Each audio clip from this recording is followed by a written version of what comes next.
Well, you have highlighted a very, very important point. Let me tell you that first. And what I think, so what I have seen, not I think I would say, what I have seen with most of the corporates is that I see a lot amount of steps, initiatives taken by the government, and a lot amount of things done in terms of helping organizations to quickly respond when an incident has happened. So I look at the both the ends. One is from the law enforcement perspective, where we help them advise, and from the corporates, where they have to mature their overall infrastructures. So right now, if you see, there is this certain guideline which has come in 6 hours reporting, if you see.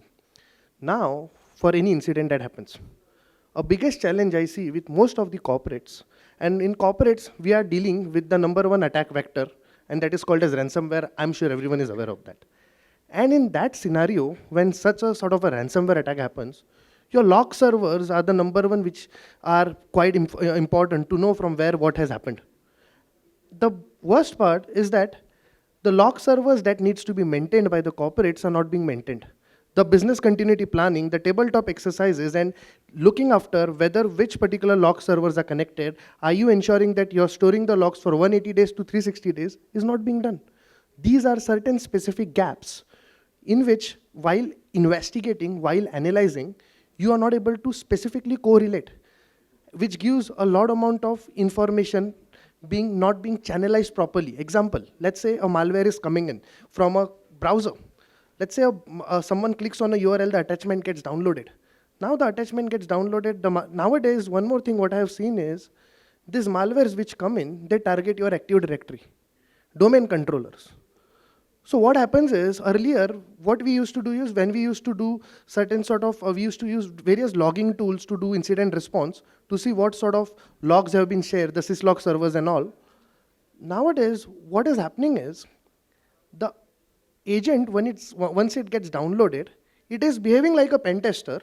It is going and scanning your network, it is doing reconnaissance, and it is using different attacks like golden ticket or silver ticket, and getting to your domain controller. With domain controller, it disables your antivirus, and then it uploads the ransomware agent and deletes all your logs. So your log server, AD log server fails. Your firewall is the one point which you are basically able to have in. And then when we come in to investigate, when we try to do DFIR, we are simply left with the machines where we take images, and then we are able to see the logs that are basically coming up with tools from FireEye and so open source tools especially.